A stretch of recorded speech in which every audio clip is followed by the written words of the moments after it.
Hindi naman pinalampas ni Pangulong Ferdinand Marcos Jr. ang pagkakataon na kansyawan ang mga kandidato sa oposisyon sa isinagawang proclamation rally. Malitang maabante mula kay Aileen Talipin. Kinansyawan ni Pangulong Ferdinand Marcos Jr. ang mga kandidato ng oposisyon na anya ay naghatid lang ng suka ay naging kandidato na para sa darating na eleksyon sa Mayo. Pinangunahan ng Pangulo nitong Martes ng hapon ang kick-off ng proclamation rally ng mga kandidato ng administrasyon sa Laoag City, Ilocos Norte kung saan inisa-isa nito ang kwalifikasyon ng mga pambato ng administrasyon sa Senado. Ayon sa Presidente, hindi pwedeng ikumpara ang mga kandidato ng oposisyon sa kandidato ng administrasyon dahil sa record pa lang ng serbisyo ng mga ito ay milya-milya na ang layo sa mga nagsulputang mga kandidato.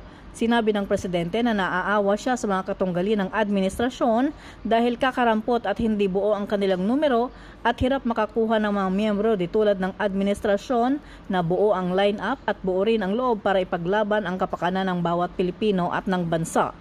Ang administration candidates ay mula sa alyansa ng 5 malalaking partido politikal sa bansa na kaalyansa ng Partido Federal ng Pilipinas na partido ni Pangulong Marcos Jr.